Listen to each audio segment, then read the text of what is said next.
Proprioseptif ini ya seperti yang saya bilang adalah sensori yang sangat spesial.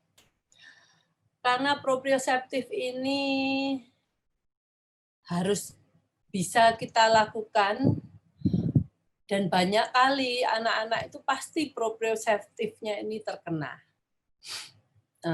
Jadi kalau proprioseptif ini bisa menolong mengakses perilaku-perilaku seperti dia anak yang ketakutan untuk sesuatu. Jadi proprioseptif ini bisa membuat anak tenang, bisa juga membuat anak yang terlalu pasif itu menjadi lebih aktif dalam konotasi yang positif ya. Oke, kita bicarakan dulu proprioception di sini kalau Inggrisnya ya. Ini proprioception ini memberitahu kita posisi bagian tubuh kita dalam kaitannya satu sama lain. Seperti kalau mata kita tertutup ya, kita masih mengetahui tangan kita ada di mana, kaki kita posisinya seperti apa. Benar nggak? Nah, itu adalah dari sensori proprioseptif yang memberikan informasi ke otak kita bahwa tubuh kita itu dalam posisi seperti apa dalam konotasi satu dengan lainnya. Jadi sensori proprioseptif ini itu ada di dalam muscle kita, otot-otot kita, di dalam sendi-sendi kita. Sendi kita itu ada dua ya, ada yang tulang dengan tulang. Itu diikat oleh otot yang namanya ligamen. Kalau antara otot dengan tulang itu adalah ligamen, satunya lagi muscle. Aduh, saya lupa itu apa ya. Bentar. Itu di sana juga ada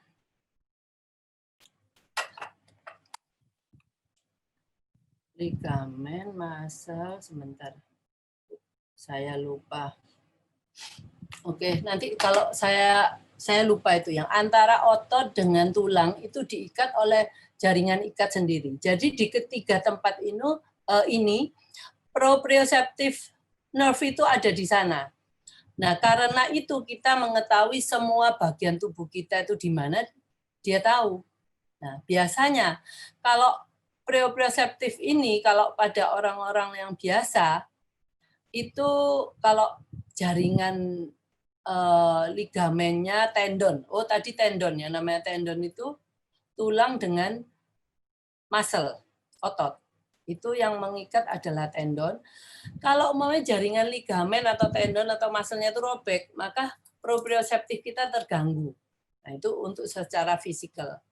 Nah, kalau anak-anak kita itu kan pemrosesannya yang terganggu, bahwa dia menerima informasi itu, memprosesnya itu ada bisa menerima dengan baik, ada yang tidak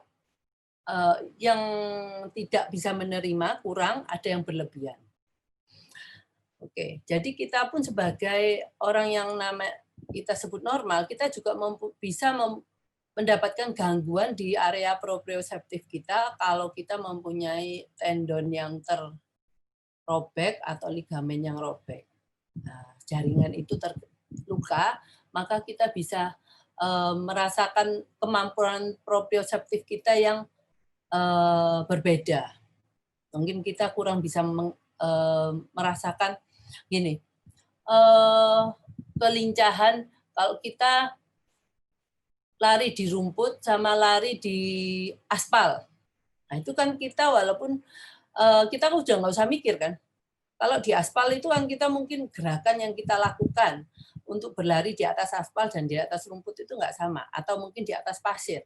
Itu tubuh sudah, proprioseptif ini memberikan masukan ke otak dan tubuh kita bisa menyesuaikan di mana kita berlari. Nah, kalau itu kemampuan itu ada yang terganggu, maka kita akan mungkin, kok aku lebih sulit ya untuk bisa pindah dari satu ke satu karena mungkin ada gangguan secara fisik. Oke. Dan juga proprioception ini juga memberikan informasi bagaimana bagian tubuh kita bergerak. Nah, seperti kalau kita membawa memegang cangkir kertas dengan cangkir plastik, itu power, pressure yang kita berikan kan nggak sama. Kalau kita mungkin pakai cangkir kaca seperti ini. Nah, itu kita juga nggak perlu mikir, karena itu secara otomatis tubuh itu bisa memberikan, oh pressure-nya segini nih kalau cangkir kertas. Kalau terlalu keras, cangkir kertasnya mungkin bisa penyok. Kalau cangkir plastik juga terlalu keras juga bisa penyok. Terlalu lemah, mungkin cangkirnya lepas dari pegangan kita.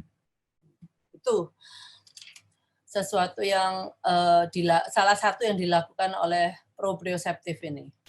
Nah, pemrosesan sensori untuk proprioceptif ini yaitu yang kita memproses informasi dari otot dan sendi kita tentang posisi tubuh kita dalam ruang.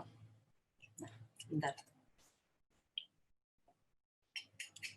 Nah, seperti yang saya ngomongkan di sini, beberapa anak menerima informasi proprioceptif dengan cara yang berbeda. Ada yang anaknya hiposensitif, ada yang anaknya hipersensitif seperti yang saya terangkan tadi. Oke. Di sini saya terangkan kalau proprioceptif hiposensitif, dia yang registrasi rendah atau sensasi mencari propriosepsi. Nah, dia tuh maksudnya kalau hiposensitif itu masukan ke otot dan persendian mereka itu untuk merasa tenang dan untuk memahami di mana tubuh mereka berada itu di dalam ruang itu kurang. Jadi dia nggak terlalu tahu. Dia memerlukan masukan itu lebih daripada orang lainnya. Ya, jadi memerlukan. Kalau hiposensitif itu pola registrasi yang rendah, yang saya tadi bicarakan, anak ini yang pasif. Jadi dia kesulitan bergerak di ruangan dan menghindari objek saat bergerak. Jadi kalau dia jalan suka menabrak-nabrak gitu, karena dia enggak aware, enggak sadar bahwa mungkin kakinya di sebelah kakinya ini ada apa, dia sedang di mana. Itu dia tubuhnya tuh dia enggak aware dengan posisi status tubuhnya. Jadi ya itu dia akan sering juga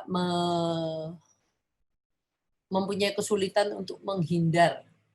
Jadi kalau kesulitan menghindar, akhirnya dia menabrak atau menyenggol. Mereka mungkin mengalami kesulitan untuk duduk tegak di kursi atau nah ini secara postural ya. Jadi anak ini kayak anak yang letoy. Kalau berdiri senangnya bersandar ke orang atau ke barang atau ke tembok gitu ya. Terus ya ini lebih sering tersandung dan jatuh dibandingkan anak-anak lain seusia mereka. Nah, ini yang seperti saya bicarakan mungkin tadi bahwa dia tidak aware terhadap tubuhnya. Nah, yang setelah itu ada lagi anak-anak yang hiposensitif bisa dilihat dengan kesulitan dengan aktivitas yang memerlukan perubahan posisi tubuh. Karena dia nggak aware dengan tubuh yang olahraga, semua olahraga itu yang basicnya itu kan gerakan. Nah, apalagi seperti gini, kalau gerakan main bola basket, dia berlari sambil dribble bola. Wah, itu sulit. Dua posisi yang langsung bisa dilakukan. Terus seperti berenang. Dia harus tangannya melakukan sesuatu, kakinya melakukan sesuatu yang lain. Nah, itu sulit. Yang paling gampang mungkin berlari lah. Nah, biasanya anak-anak yang hiposensitif ini pada waktu melakukan suatu gerakan, mereka dibantu oleh visualnya. Nah, tapi kalau untuk olahraga, dia kan nggak mungkin maksudnya lari sambil melihat kakinya. Jadi ya nggak mungkin berenang sambil dia harus melihat tangan dan kakinya sedang apa gitu, untuk membantu gerakannya supaya menjadi lebih akurat. Jadi kalau untuk olahraga atau mungkin ini kalau dia melakukan sesuatu yang memang untuk fungsional sehari-hari, untuk proprioseptif itu seperti dia mengancing celananya atau resleting celananya. Biasanya kita kalau melakukan hal tersebut nggak perlu melihat. Nah, dia harus melihat. Nah, akhirnya kesulitannya kan sangat-sangat tinggi.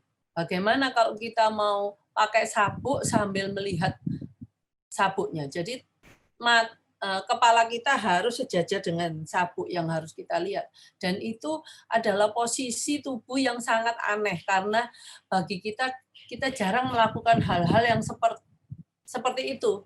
Pakai sabuk harus melihat sampai seperti itu gitu ya. Jadi kalau anak-anak kita tidak bisa melakukan itu, ya dia secara proprioseptifnya itu hiposensitif. Seperti gitu juga. Kalau kita bisa mana ya? Mungkin menutup ini apapun bolpen dengan tutupnya. Nah, kita kalau saya seperti ini saya melihat mata saya membantu untuk bagaimana menutup ini bolpen ini. Tapi kalau kita juga bisa kalau bisa melakukannya di belakang tubuh kita tanpa melihat pun kita bisa. Tapi kalau anak-anak ini akan mengalami kesulitan. Jadi ada beberapa, jadi ibu bisa beberapa hal di atas ini bisa menjadikan ciri-ciri di mana apakah anak kita proprioseptif hiposensitif. Salah satu juga kalau duduk di lantai itu posisinya W, tangan kakinya kaki yang aduh itu apa paha, yang bawah itu di sampingnya gitu ya. Mungkin saya lihatkan dulu ada. Kenapa anak-anak ini yang proprioseptifnya hipo, dia cenderung duduk dengan posisi W. Posisi W itu posisi duduk di lantai dengan tungkai kaki yang bawah itu sebelah kiri kanan. Nah, biasanya kan kita mungkin menyilang. Ini enggak, ini ke kiri kanan gini. Ya, jadi karena anak-anak kenapa dia lebih senang duduk seperti itu? Karena duduk W itu dia lebih apa ya? Balancingnya itu lebih balance, membantu balance-nya dia. Anak-anak dengan hiposensitif itu biasanya balance-nya balance itu apa ya? Keseimbangannya kurang. Jadi dia duduk seperti itu untuk supaya membantu ketidakseimbangannya dia. Oke. Jadi kalau anak ibu dan bapak mungkin duduk dengan posisi W ini, itu salah satu ciri-ciri proprioseptif hiposensitif ya. Terus dia kalau yang hiposensitif itu suka menjatuhkan benda-benda yang dipegangnya dia. Pegangannya lemah. Nah, kalau nulis mungkin itu enggak nulisnya tuh apa ya? Kalau kita menulis itu dia tekanannya sangat lemah. Nah, terus dia mungkin kalau ini ya kalau mainan apa itu sering jatuh gitu. Terus dia personal space. Personal space itu gini. Anak-anak itu kalau yang hiposensitif dia tuh enggak tahu kalau kita sama orang itu kan mestinya jangan deket-deket. Ada jaraknya itu biasanya segini loh. Sesiku ya. Nah, kalau orangnya tuh kalau kita jejak orang ngomongnya terlalu dekat, melebihi sampai sini, orangnya sampai di sini wajahnya, kita kan nggak nyaman. Nah, itu yang namanya personal space itu. Dia nggak sadar bahwa dia berdiri terlalu dekat dengan individu itu. Nah, jadi dia tidak memiliki senses bahwa saya tuh harus segini. Nah, itu sebenarnya nggak diajarkan sih. Nah, personal space ini biasanya ya kita melakukannya yang nyaman bagaimana aja ya. Kalau kayak berdekatan dengan orang, saya harus punya jarak yang membuat saya nyaman dan orang yang saya ajak bicara juga nyaman. Nah, itu kalau dia anak ini terlalu dekat dengan orang yang diajak bicara, nah itu dia juga mempunyai proprioceptive hyposensitive.